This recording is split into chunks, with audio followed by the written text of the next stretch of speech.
Hello दोस्तों, कैसे हैं आप सभी लोग। तो ईवीएस की क्लास को कंटिन्यू करते हुए बेटा, और क्लासेस आपको कैसी लग रही हैं कमेंट सेक्शन में ज़रूर बताएं। और आपकी मैराथन कंप्लीट हो चुकी है बेटा, तो आप लोग सारी मैराथन जाकर देख सकते हैं। ठीक है, तो फिलहाल हम बिना देरी से क्लास को शुरू करते हैं। और जिन बच्चों ने अभी भी प्रीवियस ईयर के क्वेश्चन नहीं लगाए हैं, तो वो जो हैं टेलीग्राम चैनल पर अपलोड कर दिए हैं, और सारी PDF मैराथन की PDF भी अपलोड कर दी है, तो आप लोग वहाँ से जाकर डाउनलोड कर सकते हैं। लिंक डिस्क्रिप्शन में दे दिया है। पहला क्वेश्चन इस टाइप का आपको देखने को मिलेगा बेटा। ठीक है, मैं केवल तरीका बता रहा हूँ आप लोगों को किस तरीके का एग्जाम हॉल में आपको पेपर देखने को मिलेगा। एक क्वेश्चन दिशा दूरी से आपको 100% देखने को मिलेगा। इस टाइप का भी हो सकता है और दूसरे टाइप का भी हो सकता है, जो मैं कंटिन्यू हर प्रैक्टिस में लेता हूँ। कहता है कोई व्यक्ति 29 नवंबर 2019 को एक एक्सप्रेस ट्रेन में सूरत गुजरात से नागरकोल केरल जाने के लिए बैठा। कब बैठा है? 29 नवंबर को। ठीक है, ट्रेन सूरत से 19:45 पर चली और 1 दिसंबर 2019 को 11:45 नागरकोल पहुंची। यदि सूरत और नागरकोल की बीच की दूरी दे रखी है तो हमसे चाल पूछेगा वो। ठीक है, क्या पूछेगा? औसत चाल पूछेगा। तो ठीक, इसे हम कर लेते हैं कवर। इसके लिए एक नया पेज ले लेते हैं। अब हमसे कहता है बेटा कि 29 नवंबर को, ठीक है, 29 नवंबर को 19:45 पर चलती है। अब जैसे ही रात के 24 बजेंगे बेटा,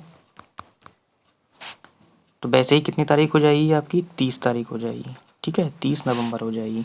नवंबर का महीना बेटा 30 का ही होता है। तो अगले 24 घंटे के बाद, यानी कि अगले जब 24 बजेंगे, 24 घंटे के बाद जब 24 बजेंगे,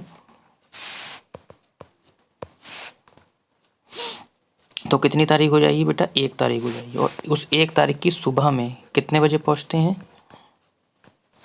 ये पहुँचते हैं आपके 11:45 पर। अब ये टोटल आपको टाइम मिल जाएगा, क्योंकि चाल बराबर दूरी बटे समय होता है। दूरी तो हमारे पास है बेटा, लेकिन समय नहीं है। समय हम कैलकुलेट कर लेंगे। अब 19 बजे से 24 बजे तक रात कितने घंटे हो जाएंगे? 4 घंटे आपके 15 मिनट।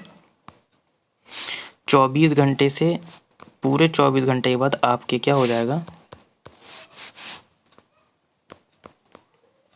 अगले 24 घंटे के बाद आपकी 1 तारीख लग जाएगी, यानी कि 1 दिसंबर। फिर रात के 24 बजे से लेकर सुबह 11 बजे तक कितने घंटे हो जाएंगे आपके? 11:45। तो इन सबको जब आप टोटल करेंगे बेटा आप, तो आपके कुल घंटे निकल के आएंगे 40 घंटे। कितने आ जाएंगे? 40 घंटे। क्योंकि हमें पता है कि स्पीड इज इक्वल टू होता है डिस्टेंस अपॉन टाइम। डिस्टेंस आपको दे रखी है 21-20 किलोमीटर, और टाइम आपको दे रखा है 40 घंटा। 1 0 से 1 0 ख़त्म, 4 पंजे 20 और 4 तियाँ 12, यानी कि 53 किलोमीटर और पर आवर्स। ठीक है बेटा, तो ऑप्शन क्या हो जाएगा आपका? किलोमीटर पर आवर्स। ठीक है, देख लेते हैं। आप लोग स्क्रीनशॉट लेते हुए चलें अगर आपको चाहिए। फिलहाल PDF जो है आपको टेलीग्राम चैनल पर क्लास के बाद प्रोवाइड करा दी जाएगी। ठीक है, आगे बढ़ते हैं। क्वेश्चन नंबर 62 कहता है कि निम्नलिखित में से कौन अंतर्राष्ट्रीय ख्याति प्राप्त वेट लिफ्टर है। देखो, मैराथन में ये भी मेरा क्वेश्चन था। सुनीता विलियम्स से भी क्वेश्चन थे, बछेंद्री पाल भी था, करणम मल्लेश्वरी था, सूर्यमणि भी था। तो सब उसमें मैंने ऐड कर दिए थे। तो जिन बच्चों ने अभी तक नहीं देखी है तो वो लोग जाकर देख लेंगे। करणम मल्लेश्वरी बेटा, ऑप्शन क्या हो जाएगा आपका? करणम मल्लेश्वरी। ठीक है, ये क्या है बेटा? एक वेट लिफ्टर थी। ठीक है, सन 2002 में, सॉरी, इनके पिता जो हैं बेटा कौन है? हवलदार हैं। ठीक है, ये कहाँ की रहने वाली हैं? ये झारखंड की रहने वाली हैं। ठीक है, इनके पिता क्या है? हवलदार हैं। ये बचपन से ही, जब ये 12 साल की थी तब से ये वेट उठाने का काम कर रही थी। और वर्तमान में ये कितना वजन उठाती हैं? तो यहाँ से क्वेश्चन बनता है आपका कि ये वर्तमान में कितना वजन उठाती हैं। तो ये सर वर्तमान में 130 किलोग्राम वजन उठाती हैं। ठीक है, ऑप्शन में दे देगा 150 किलोग्राम। इन्होंने सिडनी में सन 2000 में ओलंपिक खेल में क्या जीता था? एक कांस्य पदक जीता था। यहाँ से क्वेश्चन बनता है। ऑप्शन दे देगा कि इन्होंने कौन सा पदक जीता था? गोल्ड मेडल जीता था। तो ये नहीं, इन्होंने कांस्य जीता था ओलंपिक खेलों में। इन्होंने कितने मेडल जीते हैं भारत के बाहर? 29 मेडल जीते हैं। और ऑप्शन में 50 दे देगा, तो जो कि गलत हो जाएगा। ठीक है, आगे बढ़ते हैं।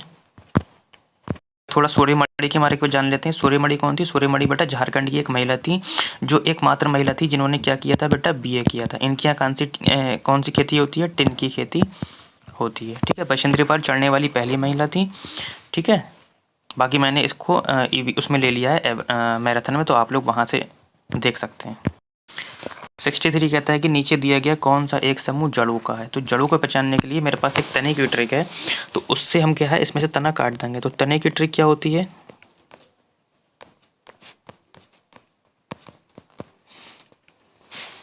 ठीक, तो तने की ट्रिक होती है आपका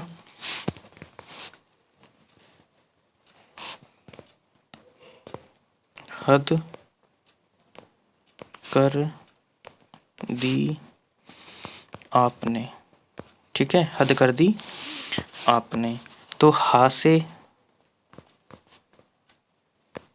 हल्दी, ठीक है, हद से हल्दी, कर से केसर, आ से आलू, पा से प्याज। बाकी आप लोग याद रखेंगे अपने पास से लहसुन और अदरक, ये आप खुद ही से याद रखेंगे। ठीक है, अब ये सब हमारी तने वाली फसल है। ठीक है, तने वाली फसल है। अब हम काटते हैं। हमसे पूछा है कि जड़ बताओ कौन सी है। ठीक है, देखो चुकंदर जड़ है, आलू और अदरक हमारा क्या है, तना है, इसलिए ये वाला ऑप्शन कट जाएगा। शकरकंदी हमारी क्या है, ये हमारी जो है जड़ है। मूली जड़ है, लेकिन हल्दी आ गई बेटा, और हल्दी क्या होती है, हमारा तना होती है। गाजर जड़ है, हल्दी और अदरक तना होती है, इसलिए कट जाएगा। तो एक ही ऑप्शन बचता है आपका, गाजर, चुकंदर और मूली। तो एक क्वेश्चन आपका इसमें से देखने को मिलेगा, ये प्रीवियस ईयर का क्वेश्चन है बेटा, तो इस ट्रिक से आपको काफ़ी फायदा होगा।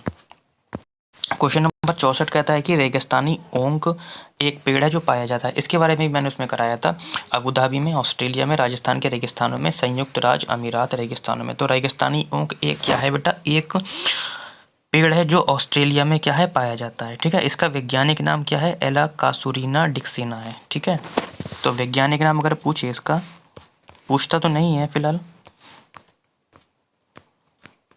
वैज्ञानिक नाम अगर पूछ ले तो इसका वैज्ञानिक नाम है एला, ठीक, एलो कासूरीना। ठीक है, और डिकेस्नेना।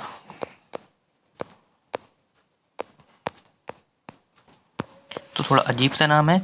अच्छा, ये क्या होता है बेटा, इसके बारे में समझ लीजिए। रेगिस्तानी ओक जो है ऑस्ट्रेलिया में पाया जाता है, और इसकी जड़, इसकी जो तना होता है बेटा, इसके तने में क्या होता है, पानी रहता है, पानी संचरित रहता है। जो स्थानीय लोग होते हैं वो अपने पास एक छोटी चाकू और एक पाइप रखते हैं, जब उन्हें पानी की ज़रूरत होती है तो उसमें से निकाल कर पी लेते हैं। ठीक है, देखो शिकारी पौधा निफेंथिस से इंपॉर्टेंट क्वेश्चन है, और हर बार पेपर में मिलता भी है ये, और मैंने मैराथन में भी कराया था कि निफेंथिस वे पौधा जो शिकार करता है के विषय में दिए गए कथनों पर विचार कीजिए। ठीक है, तो मैंने इसके बारे में बताया था, ये एक घड़े के आकार का होता है बेटा। कैसा होता है, ये एक घड़े के आकार का होता है, और इसके ऊपर एक पत्तेनुमा ढक्कन लगा होता है।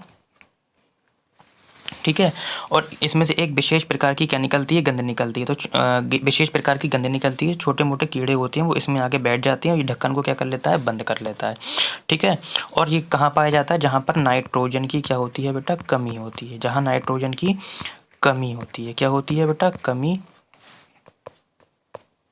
नाइट्रोजन की कमी होती है। ठीक है, तो इसमें छोटे चूहे हो गए, कीड़े मकोड़े हो गए, ये सब आकर इसमें घुस जाते हैं। ठीक है, ये पौधा कहाँ पाया जाता है, आप यहाँ से पढ़ लेते हैं। देखो ये पौधा ऑस्ट्रेलिया, इंडोनेशिया, भारत के मेघालय में पाया जाता है। ये ऑप्शन आपका बिल्कुल ठीक है, ये पौधा ऑस्ट्रेलिया, इंडोनेशिया, भारत के मेघालय में पाया जाता है।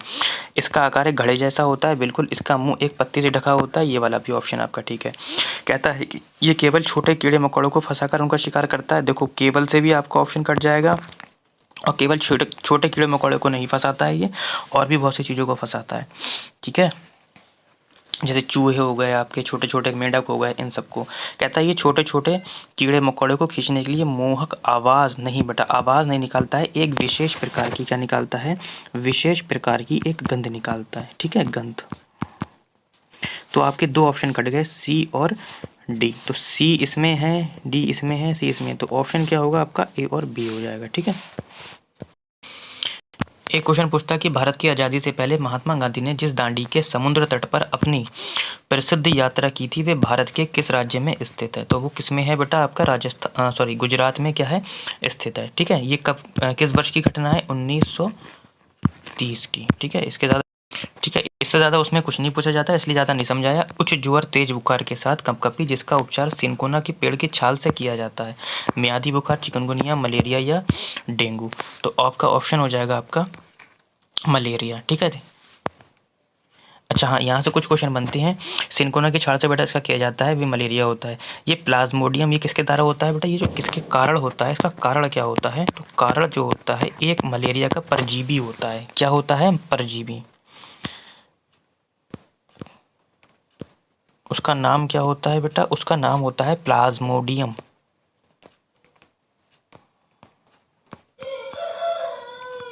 क्या नाम होता है, प्लाज्मोडियम परजीवी से होने वाला रोग होता है। ठीक है बेटा, ये याद रखना है आप लोगों को। देखो एक क्वेश्चन आपको इस टाइप का देखने को मिलेगा, क्या है कि किसी डॉक्टर का घर एक्स पर स्थित है। तो इसको मैं यहीं पर ही सॉल्व कर देता हूँ, या यहाँ पर सॉल्व कर देता हूँ। किसी डॉक्टर का घर एक्स पर स्थित है, ठीक है बेटा। उसके बाद वो कहता है कि और उसका अस्पताल वाई पर स्थित है। डॉक्टर के घर से अस्पताल जाने के लिए कोई सीधी सड़क नहीं है, अतः डॉक्टर पहले ए पर जाते हैं जो एक्स के ठीक पूरब में 600 मीटर पर है। तो पहले वो ए पे जाता है, ठीक है, जो ए पर 600 मीटर पर दूरी पर है। ठीक है, क्या आ गया आपका। उसके बाद वो कहता है फिर वे बी पर जाते हैं जो ए के ठीक दक्षिण में है। तो ए के ठीक दक्षिण में है, ये आ गया आपका, ठीक है, 450 मीटर की दूरी पर है। फिर वे सी पर जाते हैं जो ठीक बी पर है, बी के कहाँ पर है, पश्चिम में है और 120 मीटर पर है। तो ये सी वाला पॉइंट आ गया आपका। उसके बाद कहता है और अंत में वाई पर अस्पताल पहुंच जाते हैं जो सी के ठीक उत्तर में है। तो सी के ठीक उत्तर में ये आ गया अस्पताल, ठीक, यहाँ पर आ गया। अब हमसे कहता है कि 90 मीटर पर है, ठीक है। मीटर से हमें मतलब नहीं, क्योंकि इसमें मीटर पूछा नहीं है, जगह भी कम है हमारे पास। कहता है अस्पताल के सापेक्ष। मैंने आपको बताया था कि बेटा जिसके भी सापेक्ष बोलेगा वहीं पर ही आप दिशा का निर्धारण कर देंगे। यहाँ पे बोला, यहाँ पे दिशा का निर्धारण कर दीजिए। तो वाई के सापेक्ष यानी कि अस्पताल के सापेक्ष एक्स, डॉक्टर की घर की दिशा कहाँ है, तो डॉक्टर की घर की दिशा देखो ये है, यानी कि हमारा पश्चिम और उत्तर।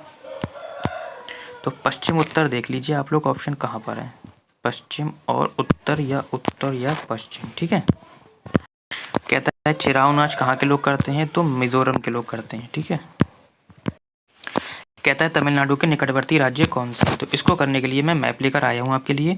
तो निकटवर्ती राज्य बताना है आपको कौन से हैं, तमिलनाडु के। तो तमिलनाडु के आसपास देख लेते हैं कौन कौन से राज्य हैं। देखो तमिलनाडु आपका आ गया, ये तमिलनाडु के आसपास हमें बताना है।